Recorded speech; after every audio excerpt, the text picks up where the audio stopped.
Fanbros,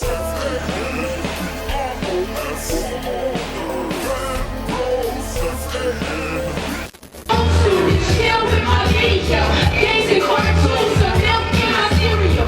I'll be home soon to chill with my video games. Man, I'm stuck to live in my video games. I will never come back. It's where my heroes and my villains is at. Nowadays I gotta spend my boring day at the job commuting. Then I spend a 40-minute drive commuting. What's up, Fanbros? This is Tatiana King-Jones here at the Great PAX East 2016, and I'm here with my girl, the one and only Sammus.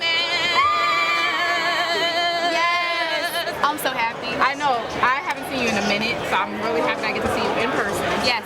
And as I said, we're here at PAX East here in Boston. You're here for a couple of reasons. So, besides the fact that your new joint came out. Yes! The newest of them. The newest baby, Infusion. It just dropped on March 25th, so it's still pretty fresh. I know albums have a shelf life of like 3 days these days, but hopefully this will last longer than that. And we'll continue to purchase it throughout 2016. Yes. And then you're also performing later. I am performing. I'm performing tonight at 7:30 in the main theater, which is really exciting to have a woman performer and a black woman performer. I'm just so excited to shed some light on what we're thinking about. She doesn't do the side stage, not the festival stage, but the main stage. The for real stage. Just the main stage. So, I'm just messing with you, but, so, you know, you made a great point. This is something, as I was walking around, this is my first PAX. I know this is not the first one for you. You've been around the block, you know, all the cons, so a lot of people know you. But, considering that you have so much experience with the cons, you've seen all the people who come in and out. What's the #1 trait of the con goers that you see? I would say that for the most part, people are really open. Really open to trying new things. Like coming to this experience, I know people have their particular fandom or like their thing that they're into. But in general, when I'm like, hey, you should come check me out or you should check this thing out, I would say the bulk of people are like, yeah, okay, cool. I've never heard of you, but I'll buy your CD. I don't know what you're about, but I'll come to your show. So it's just, I've been really excited and impressed by the kind of openness that people have had to try out new stuff, listen to new things, and like really just kind of share and spread the experience with others.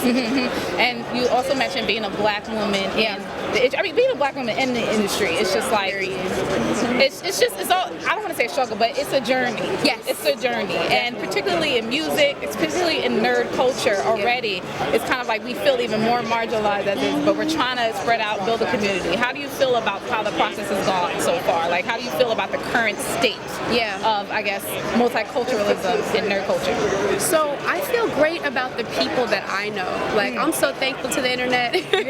I'm so thankful to the internet because Jamie Broadnax from Black Girl Nerds, there have been so many amazing black women that I've found who have been like living this nerd geek life for the entirety of their lives, and I think the narrative is often there that we're like just now emerging. Like, no, we've been here. It's just that we're finding each other and finding our voice and creating our own platforms. So I feel like it's definitely still challenging. Like the kind of big developers, big companies, they're always going to push back against the idea that black women have a perspective that's worthy of sharing. But I think we're just saying, F that.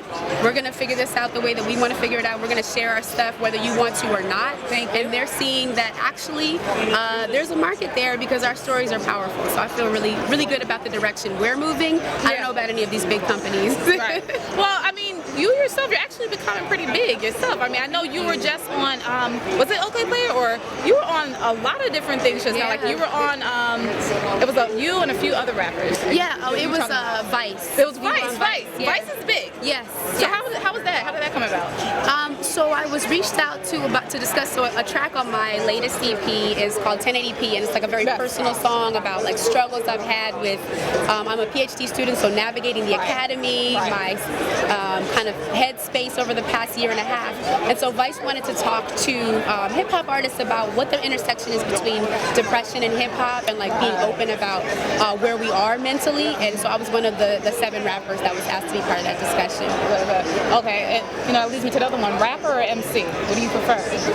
I mean, I know that like there's a politics around that, but I don't care. Like if you call me a rapper, I rap. Okay. I rap, I'll take it. I'm not like I'm not a stickler for labels. However people want to think about what I do, sure, I'm here for it, as long as they don't think it's trash. And even if they do, as long as they're nice about it, you know, I can understand. I'm not for everybody. But yeah, rapper, MC, you can call me whatever, spitter, whatever. Yeah, I do. FemC kind of bothers me.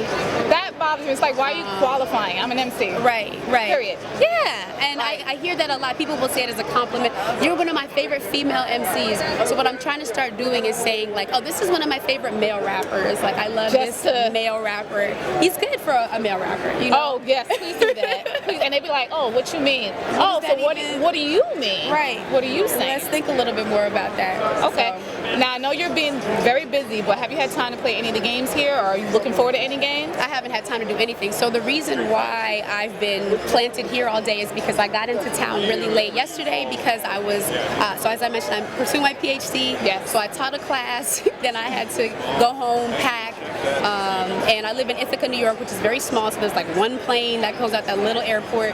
So I took that plane, another plane to get from Newark to here. So by the time I got here, it was midnight, and I knocked out. So I just got up this morning, came to sound check, and I sat here the whole day trying to sell things and chop it up with people. But I hope tomorrow I can actually try something. You gotta play some VR. Yes. VR is where it's at. I know. Child, let me tell you. All right, we'll hear more with Sammus and myself here at PAX East 2016. Just stay tuned. Don't enunciate, or you're an Oreo. Drink Cavassier, do a little choreo.